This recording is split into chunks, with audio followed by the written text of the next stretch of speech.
Buenas noches, República Dominicana. Bienvenidos a Nosotros a las 8. Juan Taveras Hernández, Juan TH, Georgie Rodríguez, invitándolos cordialmente a que nos acompañen en una conversación de gran interés para la nación dominicana. Está con nosotros el ministro de Energía y Minas, el ingeniero Antonio Almonte. Buenas noches. Muy buenas noches, Georgie. Buenas noches, mi hermano Juan TH. ¿Cómo está? Pues bien, bien. Una cosa, Toñito, ministro Antonio, ¿alguna vez tú pensaste que llegaríamos a este momento? Sí. De muchacho, dedicaste a muchas cosas, al béisbol, me decías, que es una de tus grandes pasiones en la vida, luego de estudiar aquí, fuera del país, la militancia partidaria, una militancia peligrosa, un momento peligroso, organizaciones estudiantiles, políticas, partidarias, etcétera, las luchas cotidianas, las vicisitudes de ese tiempo. ¿Tú pensaste en algún momento que podía llegar este momento en que tú fueras parte de un gobierno, ministro de un gobierno? ¿Estuvo en tu cabeza alguna vez esa posibilidad? Porque sí. te lo digo por mí. Te lo digo por mí, que no soy ministro, nada que se parezca, pero un momento de mi vida no pensé que podía llegar a hacer estas cosas que estoy haciendo ahora. No, si te puedo hablar con toda franqueza. Yo nunca tuve así como un proyecto, una ilusión, un sueño, una inspiración de que yo voy a ser ministro o alguna cosa así. No lo fue. De hecho, el que chequea con claridad y con objetividad el curso de mis actuaciones, se dio cuenta que yo no era un tipo en búsqueda de una posición, porque no lo hice.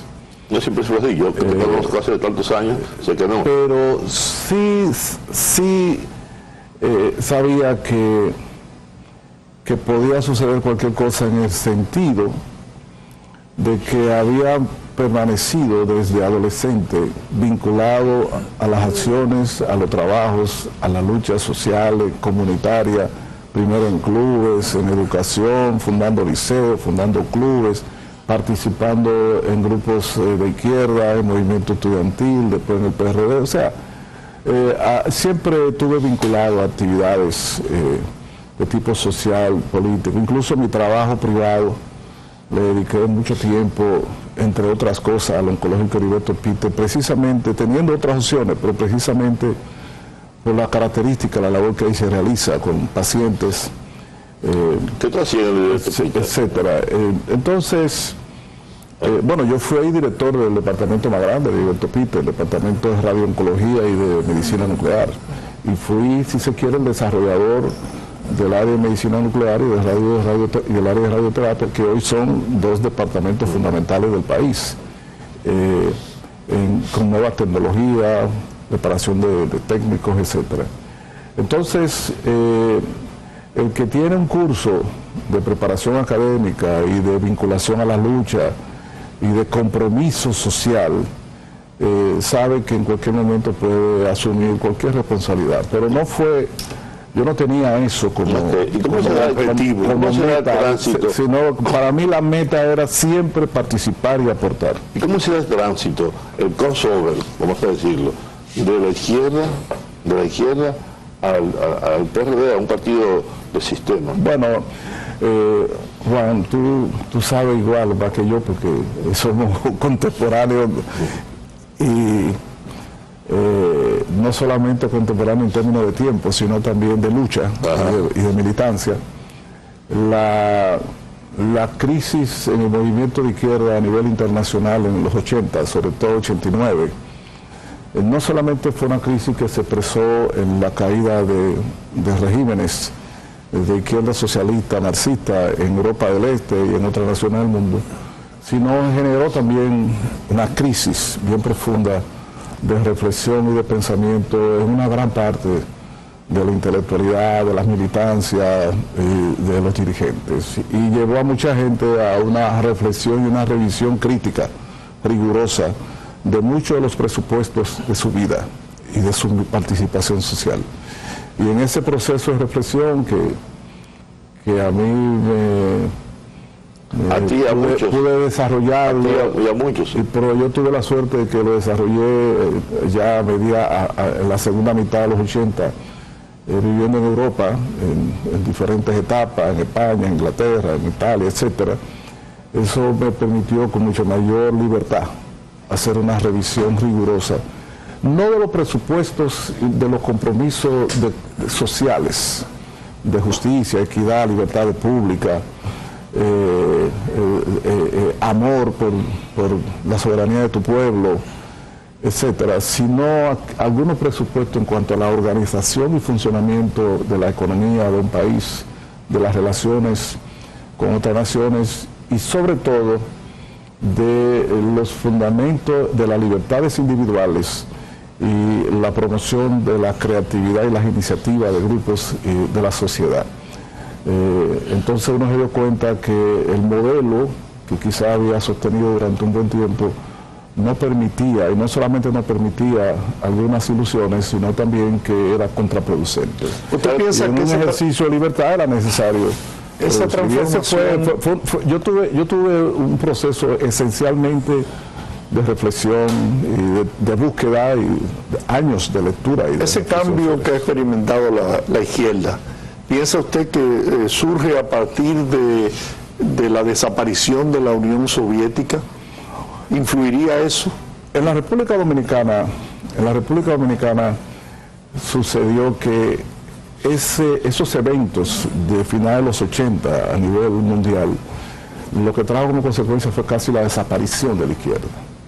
En muchos países la izquierda fue capaz de hacer, manteniendo parte de su formato y parte de su discurso y algunos de sus actores, en muchos países fue capaz de hacer un vuelco, un giro que le permitió una reinserción en la política de masa y en el relanzamiento de su propósito de justicia social en el marco del sistema socioeconómico dominante. Eso fue el caso de Brasil, es un buen ejemplo el caso de Brasil. Yo creo que en cierta medida naciones como en Bolivia y en el mismo Ecuador con Evo y con Correa, con sus matices, pero también lograron rearticularse. Y me parece que en Europa sucedió lo mismo. Quizá uno de los pioneros, aunque no se cita mucho por lo tumultuoso que la política ya hay, Juan sabe más que nosotros de eso quizá, en Italia también hubo ese cambio en lo que se refiere al famoso Partido Comunista Italiano y después cómo se reinsertaron.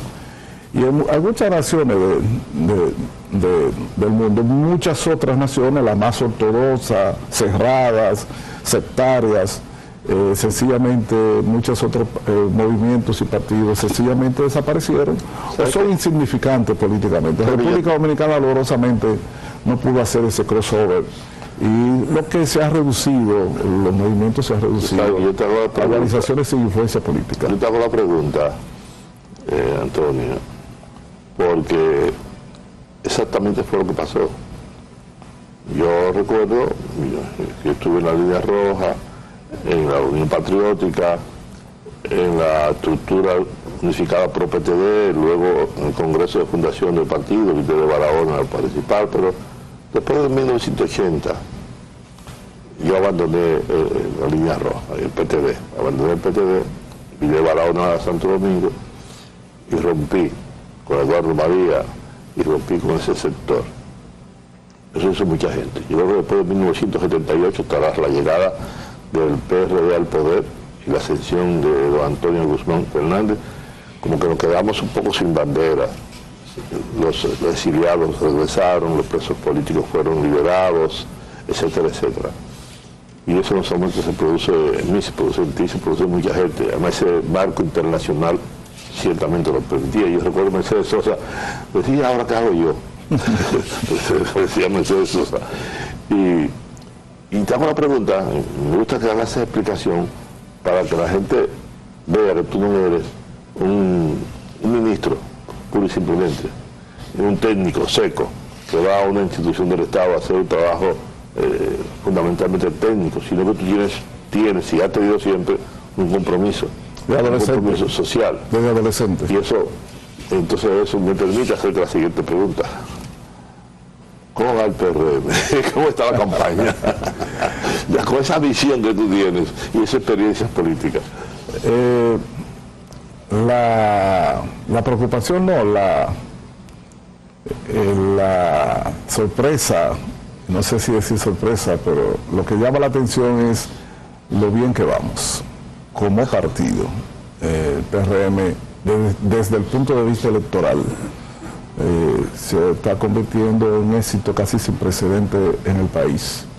Si somos realistas y sinceros, debemos decir que el éxito fundamental del PRM se ha debido, en primer lugar, a que ha logrado posicionar en la sociedad dominicana la imagen de un partido unificado, sin fisura, porque la cosa que más daño le hace a una organización política desde el punto de vista electoral es la división.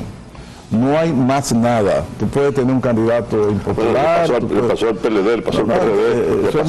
Eso es mundial. La división, según los expertos y la historia, la imagen de división es lo peor que le puede pasar a la propia izquierda, tanto aquí como por el país. El PRM no tiene visos de división, sino de unidad.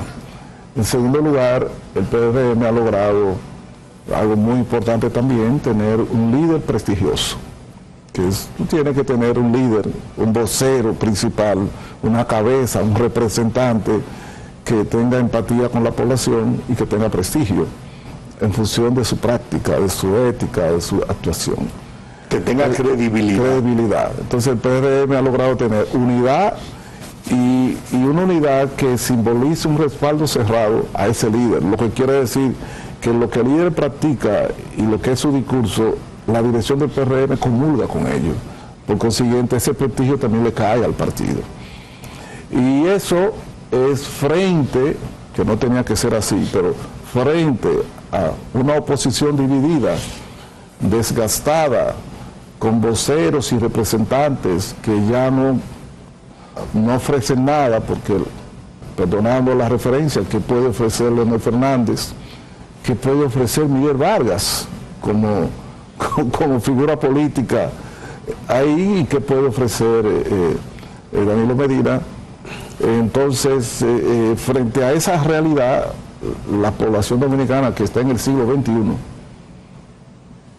que está en el año 2024, no está en el 2000, ni en el 1900, ni en el 2010, sino está en el 2024, la población dominicana considera que el rumbo a seguir es lo que le ofrece Luis Abinader y el PRM.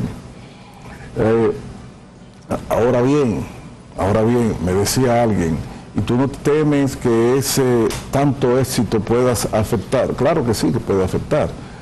Todo depende. Me parece que no es muy difícil darse cuenta. Es decir, lo que hemos cosechado es fruto también de la mala práctica política de otros y la división.